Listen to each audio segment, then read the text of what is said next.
qocalıb əldən düşür. Sahibinin yanına çağırır ki, səndə bəzi haqlarım var.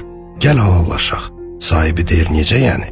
Dəvə deyir, mənim 2 çuvala gücüm çatdığı halda mənə hər zaman 3 çuval yükləmisən. Bu haqqımı halal edirəm. 5 günə gedəcəyim yolu məni döyərək 4 günə getməyə məcbur eləmisən. Bu haqqımı da halal edirəm. Günlük yeməğim 10 kilo olduğu halda mənə 8 kilo yemək vermisən. Bu haqqımı da halal edirəm. Yenicə balalamışdım. Qonağın gəldi deyə balamı kəsib qonağına yemək pişirib verdin. Bu haqqım da halal olsun. Dəvənin gözləri uzaqlara tikildi.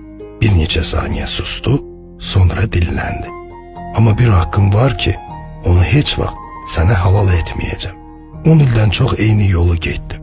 Yolu əzbər bilməyimə baxmayaraq, hər dəfəsində mənim yüyənimi eşşəyin nöqtasına bağlayıb, eşşəyə yol göstərmək üçün qabağa saldın ha.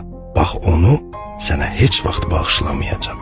Həyatda da belə şeylərə çox rast gəlmişik. İşçi çox bacarıqlı olduğu halda ona rəhbərlik edən şəxs naaşı qanmaz olur.